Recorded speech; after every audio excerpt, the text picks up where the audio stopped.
I'm telling you, in Kenya, we have that issue of merry-go-round when people come together, they pool their resources, and every month or every week, they'll come and put some money together and help one of them to improve their business. And then next month, they put the same money together and help one another.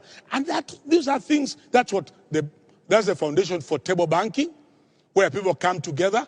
You bring there's 50 of you. Every month, you bring 1,000 shillings.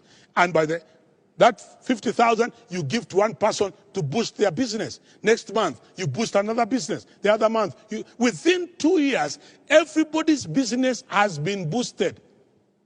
And that is the method you'll find other communities are doing. Many times you'll find in Kenya we are complaining that the Somali community are taking over lots of businesses. It's just a matter of strategy.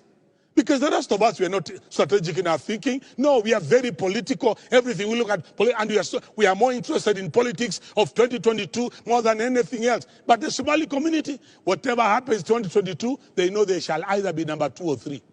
Because they have strategized. But the rest of us, we have all our eggs in one basket. So we are looking at this man or this woman and all that. But look at the way they've come in, how they are taking business. And you may think, oh, they are stealing money. They are not. They are pooling resources.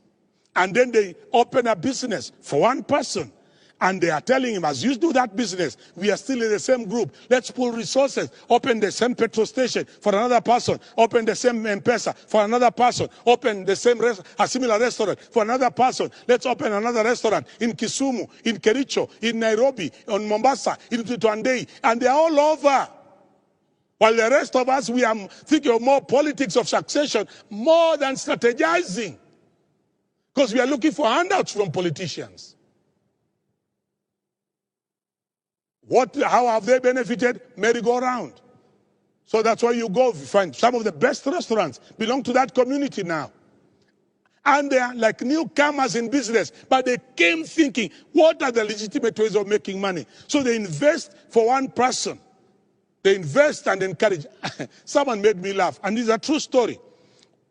You'll find some of the other communities, you'll find that when we want to go business in Dubai or China or Turkey, you'll find the whole aeroplane is full of people from the same community traveling to go to Turkey, to buy same things, go to China, bring the same goods, to come and try and sell. But how much will you bring? You are going to bring either 2, 3 suitcases or 5 suitcases. But that community, they don't operate like that. Instead of buying 25 air tickets, they buy only 1. Instead of paying 25 hotel rooms, they pay for only 1 hotel room. Why? They give one of them all that money with a list. This is what I want from my money. And they work in integrity. And this is the important thing. When you're in a merry-go-round, you're in a chama, please work in integrity. Because some of us, if you sit in a chama with others and they give you their money, you change your telephone number. Shindwe. You are keeping our communities poor. You are keeping us at the bottom of the food chain by conning your brothers and your sisters.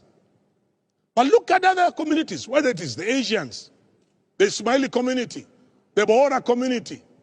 You look at the way they do business, the Patels and the Shahs and the Somali community. They support one another in merry-go-rounds. They lend one another money because that's cheap money.